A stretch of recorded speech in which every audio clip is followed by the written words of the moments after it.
everybody, welcome to the Ramble. Did you like the new opening title sequence there? I figured it was time for a change. And actually, there's another change coming to this YouTube channel very soon that I'm going to tell you about later on in this video. So stay tuned. That's what's known as a hook to keep you interested. But before I get to that announcement, which some of you already know about because I mentioned it on Facebook and Twitter a few days ago, and also I made an announcement to my Patreon patrons about it last week, so it's not like a huge shock to some of you, but many of you probably won't know about it yet. But anyway, before I get there, I want to talk about this fascinating phenomenon that has been going on in the Republican Party over the last week or so.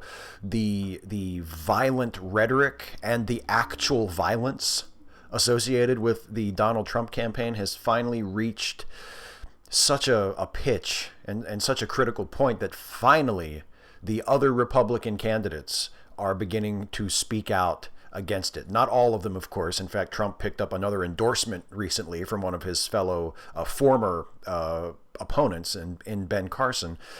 But on Saturday, Marco Rubio gave a statement to the media where he spoke for some time, for about 10 or 15 minutes, and actually at times somewhat eloquently about what Trump is doing and the negative effects that Trump's candidacy are having, not just on the nation as a whole and our political discourse in general, but specifically to the Republican Party. There were times where Rubio genuinely seemed disturbed and even lost, like at a loss as to what to do about the Trump problem. And he articulated what Trump is doing very well, I thought. He seems to have a really strong grasp on the dangers of the Trump campaign, on the negative aspects of our society and our politics that are represented by the Trump campaign.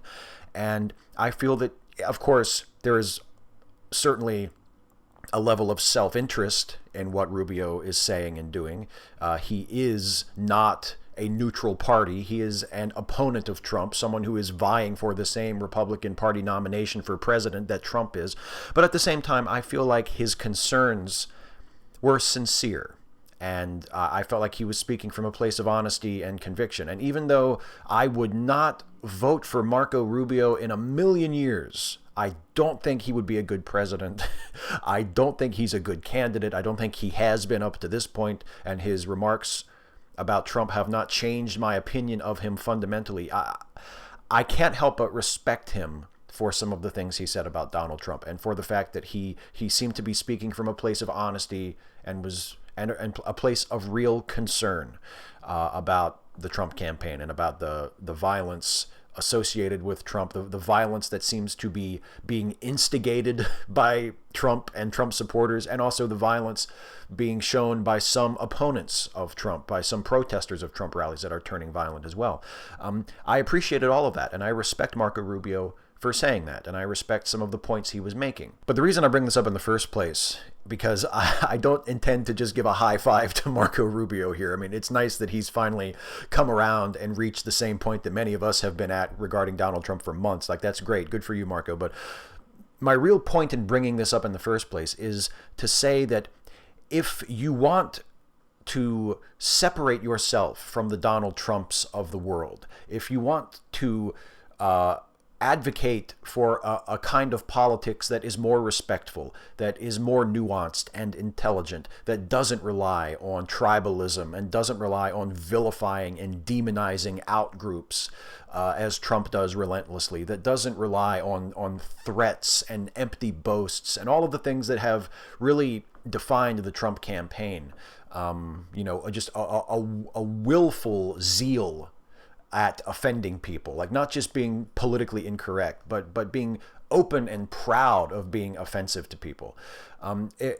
If you want to avoid that, you have to do more than just pay lip service to it. It can't just be something that you hand wave and say, oh, of course, everybody thinks Donald Trump is a cartoon, is a carnival barker, is a buffoon, and then, go on with it. Because the problem with the other Republican candidates who have expressed concerns about Trump is that many of them have been willing to call out Trump for being loud, for being arrogant, for being offensive, for being a bully. They've been willing to make those sorts of statements.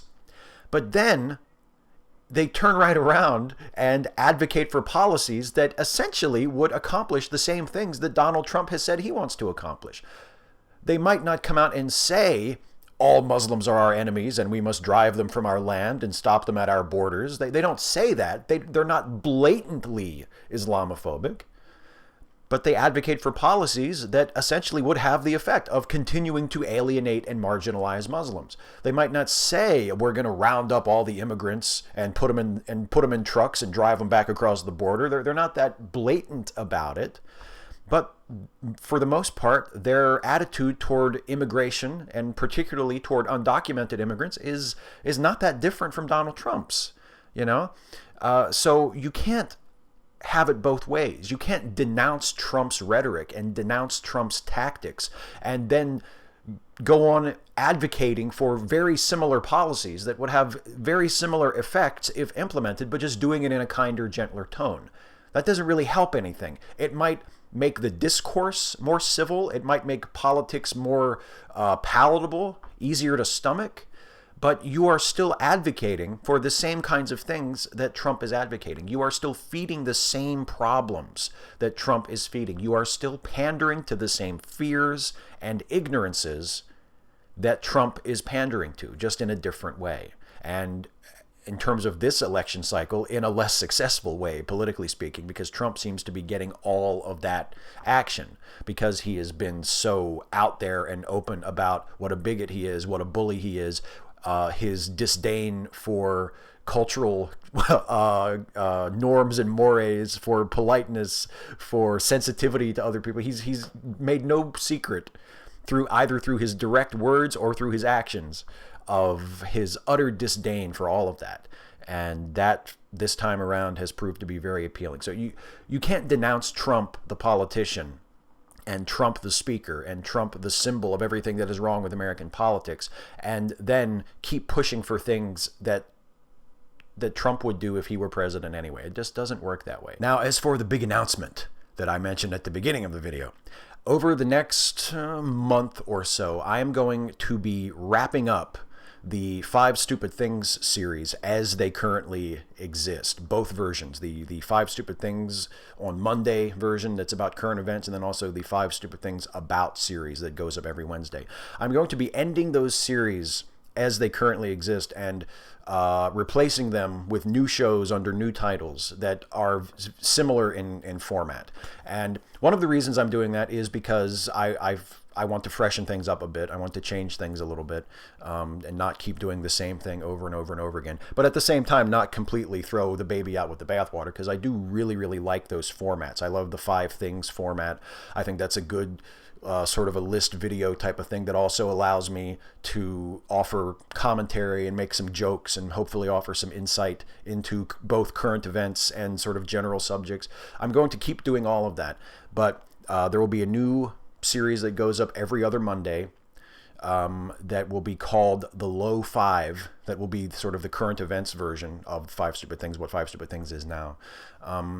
And then the Wednesday 5 Stupid Things About show will be replaced, again, in about a month with a new series that will just be called, as a series, it will be called 5 Things. And then each individual video will have a different sort of adjective in the title that will relate to the subject of the video.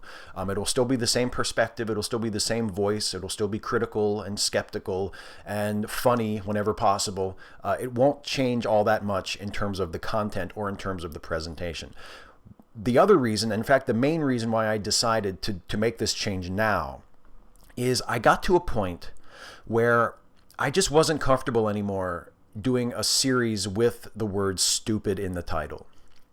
And that may seem trivial to some of you. When I made this announcement on Facebook and on Patreon, the support was overwhelming. A lot of people came out and said that they understood my reasoning, and that some of them even really, really appreciated and thanked me for it.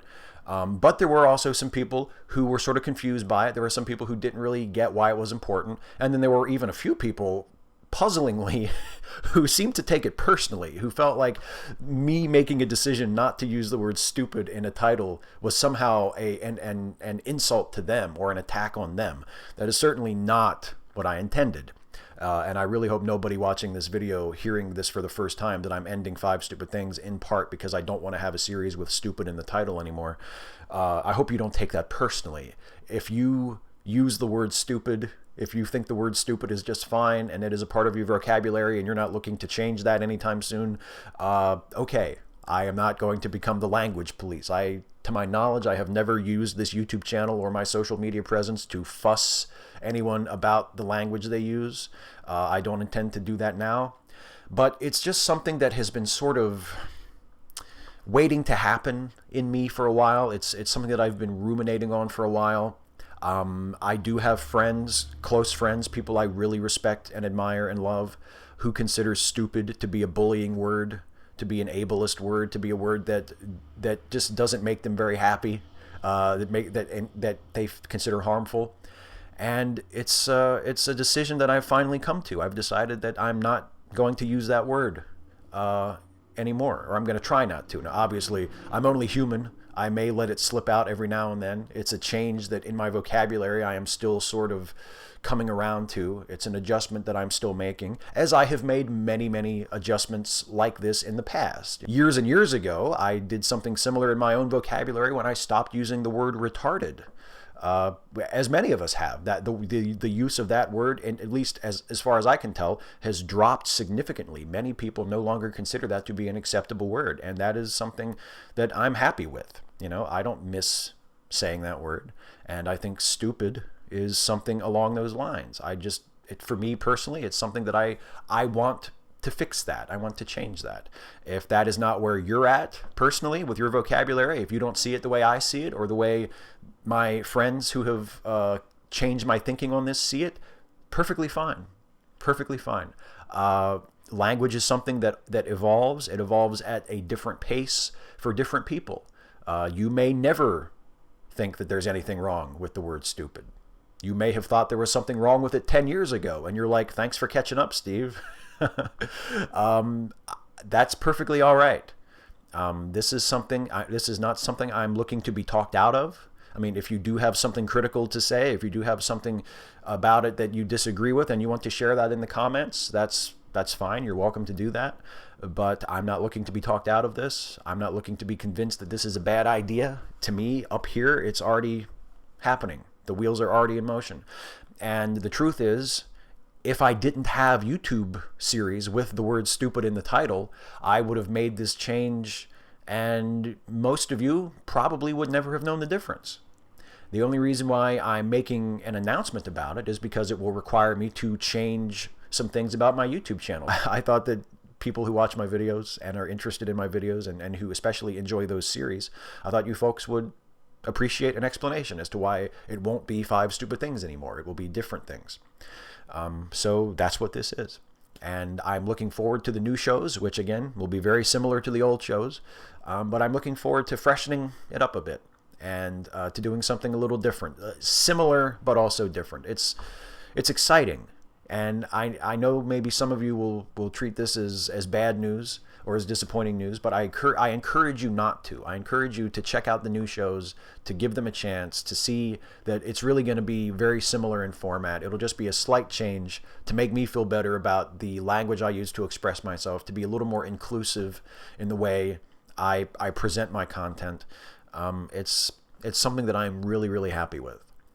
It's like when the alarm goes off in the morning and you know that you have to get out of bed, but you don't want to get out of bed yet. That is how I would describe my decision-making process that has led me to this. I've been troubled personally by the title 5 Stupid Things for a while now. It's something that I haven't been terribly comfortable with, but I've just gone with because it's comfortable and it's convenient, and it didn't require me to change anything.